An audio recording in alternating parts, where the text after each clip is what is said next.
Bagong bagong bracelet na naman dumating, no? Ito ang never ending success. Inggit, pera, business, mantra bracelet. May nagtatanong, meron ba kayong mantra bracelet? Ito, may dasal ito. Lahat na bracelet namin, dinadasal namin.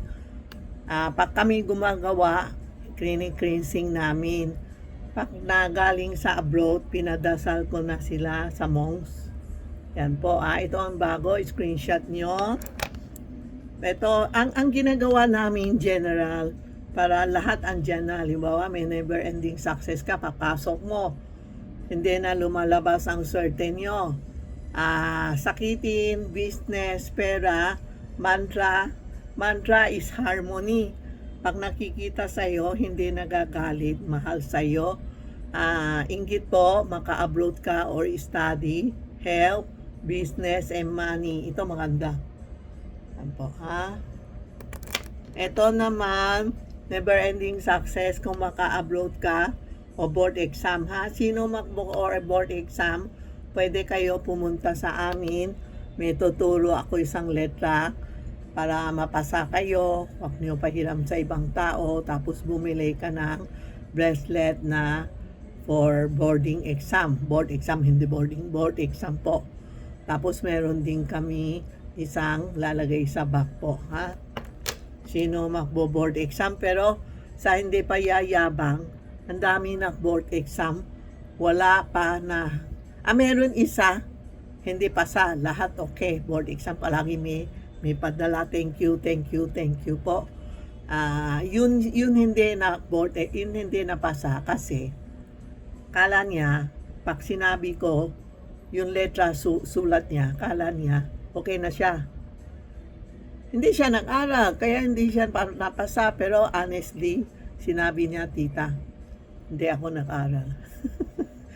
Paano papasa pag hindi ka nag-aral? Tapos sisihin mo ako na si Tita Maxi. Kaya, pag magbibigay ako ng letra po, before board exam, para mag-aral muna kayo, ha? Mahirap na. Ako pa may kasalanan. Ito, pang abroad naman, maraming gusto maka-abroad, hindi maka-abroad. O yung mga, alam mo dati, isang bata, napaka sarap sampalin na tinuturo mo siya, ayaw mag-aral. Tapos, sabi ng nanay niya, nako Tita Maxi, sakit ulo ko dyan. Sabi ko, binigay ko siya, isa rin, regalo ko siya. Na itong group. Sabi ko, ganun-ganun mo, ha? Yun mo sa ulo mo, iikot-ikot mo para yung utak mo gumagalaw. Aba, bumalik nanay niya, honor student. Sabi ko, impossible honor student. Pero totoo, kasi sabi ko sa nanay niya, yung bagay bata yun, makaral sa yung mahal na school, hindi kaya niya, utak niya, hindi kaya niya. You have to pumunta ka sa eskwela na yung medyo mas mababa para ma-absolve niya. Kasi binikla mo sa America school o hindi siya kaya. Yan, na honor student. Ngayon, okay na, parang mayo na siya. Maganda buhay yung bata. Ito po. Ito ang board exam namin. Maka-abroad sa inggit. Lahat andito na po, ha. Screenshot nyo lang, ha. Marami ako. Ito, para hindi ka sakitin. Ito, pera. Yan. Sabihin mo lang kay Inday or Rena, sasabihin nila yon sa'yo.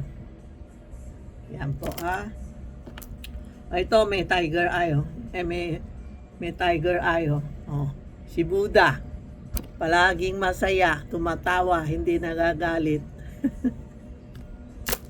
Nakakatuwa, no? Alam mo, minsan, pag nakita ko, ito po.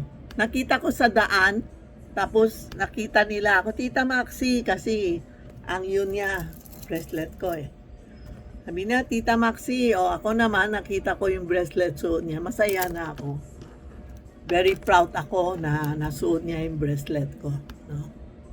Hindi sa payayabang, ang mga bracelet namin, mura, tapos Mga stone ko, walang plastic. I never use plastic. Ito, pag bumili ka, next year balikan mo. Pakita mo sa akin, maganda pa. Nagda-darker. Yan ang maganda na bato kasi kunting tubo ko, buskol ko lahat, magsuot na marami. Pag maraming suot mo, mas powerful. No? Dati, nakita ko si Paul Lau namatay na. Daming suot niya. Sabi ko, pag may pera ako, gagawin ko marami sa kamay ko. Ayan, oh. Pag hindi ako naksuot, hindi ako lumalabas. Ngayon, nasa bahay ako. This week talagang papasok na ako. Okay na ako, ay papasok na ako. Sino gusto mag-appointment sa akin, pwede mag-appointment na, ha? Okay? Ayan ha, tinan mo, ang daming bracelet ko. Ito lang ang tinagay ko dito sa yung gold ko, 24K. May dasal ito kasi alam mo, yung parang hindi naman ako psychic eh. Pero ano, parang maraming feel ko.